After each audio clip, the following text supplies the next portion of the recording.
Hello, my name is Noah Elkrief, and today I want to tell you that you don't need to be productive. I'll say that again. You don't need to be productive in every moment of your life. How does it feel for you when I say that? So much online is how to be more productive, how to stop procrastinating, how to get more done. But what if you didn't actually have to be productive in every moment? What if being productive was counterproductive? What does being productive even mean? Well, being productive sort of means making progress towards some sort of goal. So if your goal was to be the strongest man, then being productive would be spending time working out. And spending time working or spending time swimming or hanging out with friends would be unproductive, right?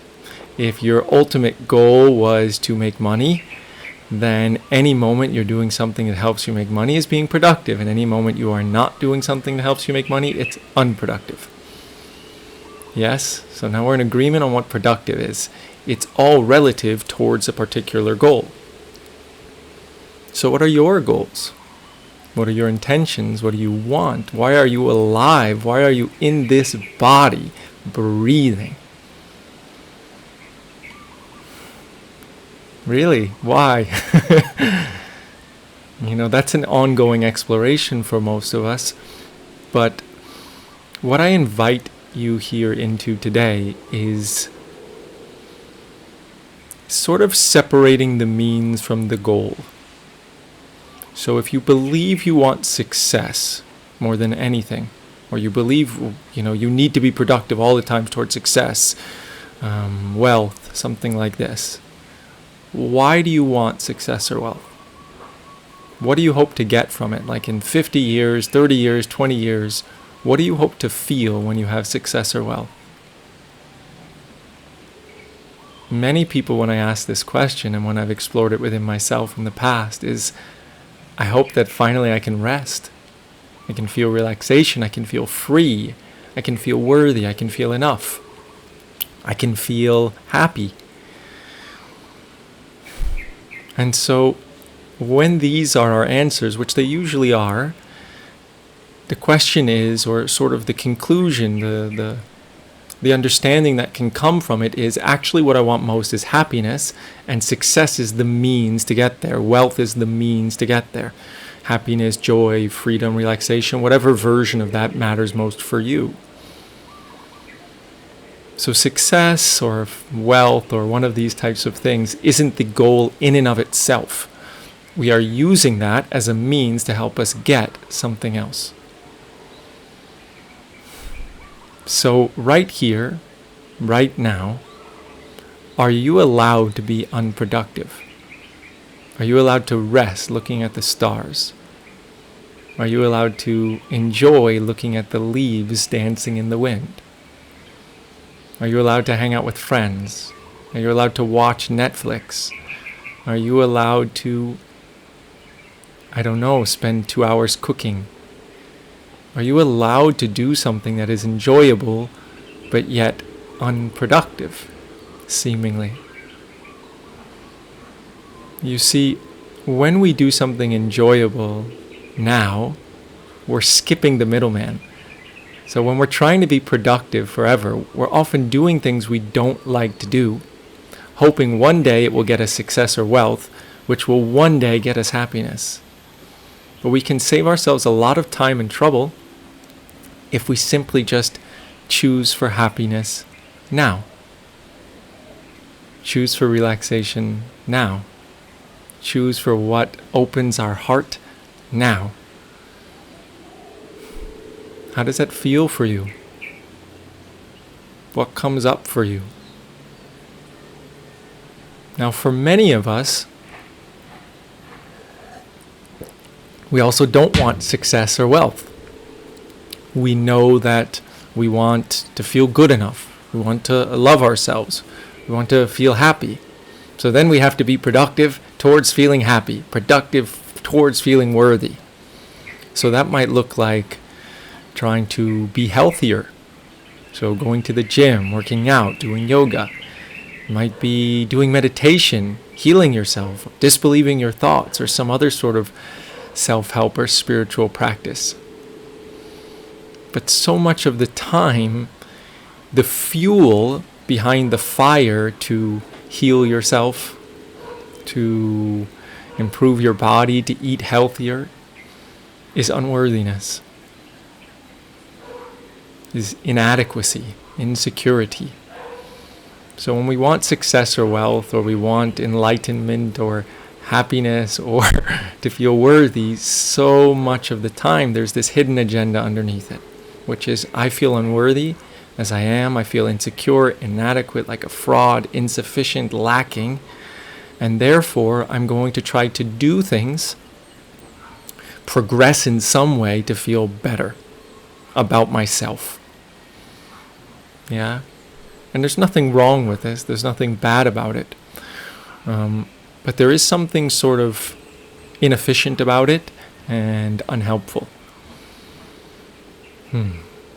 So, if you notice it's difficult for you to relax, if you notice it's difficult for you to rest, if you notice it's difficult for you to be unproductive in whatever way unproductive looks like for you, then instead of judging yourself, I'm bad, I should be more productive, instead of shaming yourself, instead of just going on with the endless pursuit of productivity and boom, boom, boom, bang, bang, bang, I invite you to ask yourself a different question. How do you feel when you're unproductive? How would you feel if you never improved in any way ever again?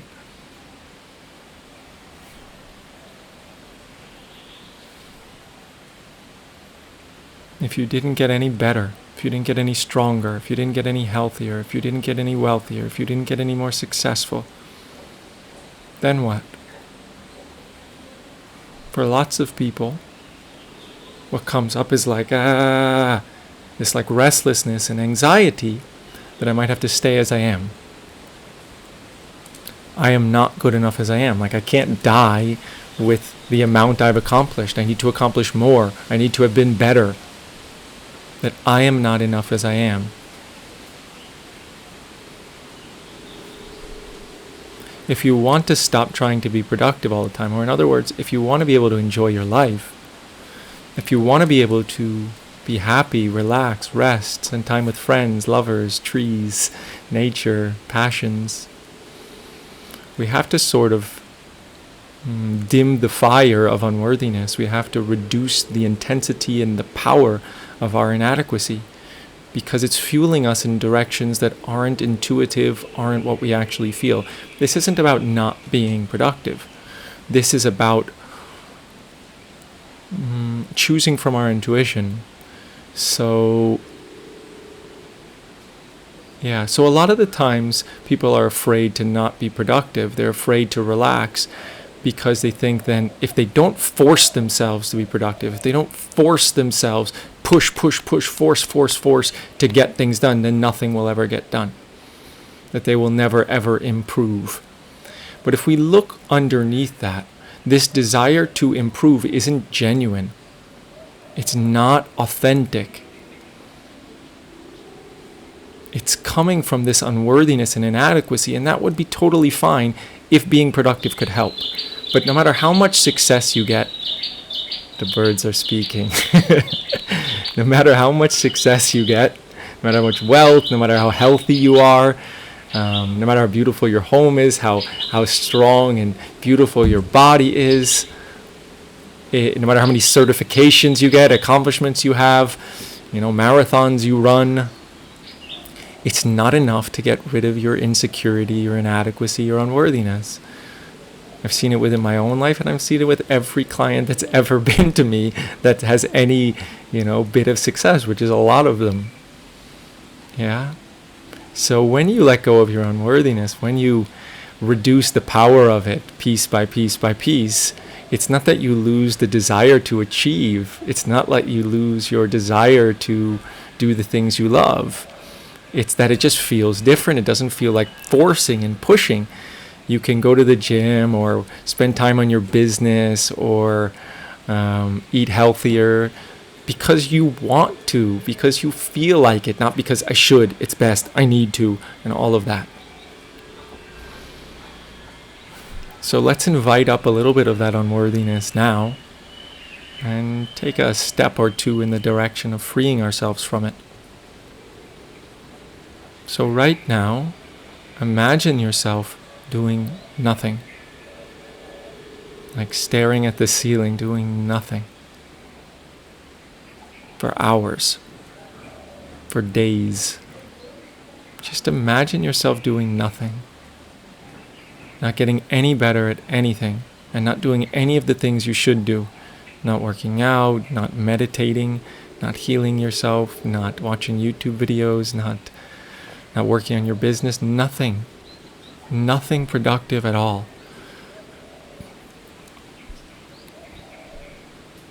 And see what comes up in you. Feel it. Maybe it comes up as a feeling arising in your chest or belly. Maybe a thought starts coming up, I'm a failure, I'm not enough, I have to. And for this moment, I invite you to let yourself feel like a failure. Let yourself feel insecure. Let yourself feel completely worthless. Instead of spending your life running from the feeling of worthlessness and inadequacy, I invite you to move towards it. To invite it up to the present moment and to hold it. It is not you. So when this feeling comes up, unworthiness, failure, not good enough, it's not I am unworthy. It's not I am a failure. I feel this energy, this sensation, this experience of worthlessness, failure. And I don't want to run from it. So I invite it to get bigger. I invite it to grow. I invite any buried unworthiness in my body to make itself known, to show up to the surface, and to just move through me. You can come out through my breath. So every inhale, I'm going to suck up some of it like a vacuum, and every exhale, I'm going to let some of it go. You can come out through my pores, seeping out through my pores like a steam. You can come out through tears as I just cry away of the worthlessness and the inadequacy that I am, the piece of garbage that I am. I invite it just to move through me. You can explode and burst, destroying me. Whatever it is you want to do, I invite this energy of unworthiness or worthlessness or piece of shit, whatever wants to come up, I invite it up in its fullest form. So that I am not spending my life running away from you. So I am not spending my life trying to force myself to be productive just so that I never ever have to feel this sensation of unworthiness. I'm done living in fear of you, unworthiness. Speak to the unworthiness. I'm done living in fear of you. I'm done running from you. I want to run towards you. Now, the more comfortable you get with this unworthiness, with this insecurity, the more you can just let it flow through you and not live your life in fear of it. Invite it up any chance you get. Any time that you're feeling this push, this pressure, which often manifests as like a burnout or stressed or working way too many hours or not having a social life or not being able to relax. Invite up the unworthiness. Invite up what you're most afraid of. This feeling like a failure. This feeling of never being enough. Who you are has nothing to do with how much you've accomplished. A baby deserves love, even if they've accomplished nothing. Yeah? So, a lot of the time, when we want to become worthy, when we want to accomplish, succeed, be productive, it's with this unconscious intention to become worthy. But to have worthiness, to have self-worth, is really just short for to feel worthy of love. You understand? To feel self-worth, to feel confident, to feel that in a deeply genuine way means to feel worthy of love. But are you not worthy of love as you are? If we look at any child, we know they just deserve love just for being them, whether they're good at math or bad at it, whether they're good at painting or bad at it, whether they have a big vocabulary or a very small vocabulary, whether they're skilled at reading and writing or horrible at it. They deserve love just for being them. Their lovability, their worth is irrespective, have nothing to do with their skill level at any task. The same applies to you. Even if you're terrible at everything you've ever tried, if you're bad at your job, if you're terrible at speaking, if your intellect is slow, if you don't know how to be creative, if you're bad at athletics, who gives a shit? It means nothing about you. Instead of spending your life trying to improve at skills and accomplishments or whatever, so you can prove that you're worthy of love, which won't actually work, just feel your unworthiness. I'm horrible at this. I'm terrible at this. I'm a failure at this. And it's okay. Can you love yourself even if you're horrible at everything? I eat the worst. I'm the worst meditator. I have so many fears inside of me. I'm bad at healing myself. All of it. It's okay. You deserve love even if you're bad at absolutely everything. And the more you embody and integrate that, not just as a concept, but feel it, the more your actions, your life, your movements, your words are driven by interest, passion, love, openness, intuition, your soul, whatever you want to call it, instead of your whole life actions being driven and motivated by unworthiness and the endless pursuit of worth, which won't actually work. Self-worth doesn't come from improving. It comes from discovering you are enough as you are. So all that being said, you are enough as you are. And you don't need to improve or be productive in any way to become any more worthy of love. That is my message for you today and every day. So I hope it hits you and penetrates as deep as humanly possible. Have a beautiful day. Bye.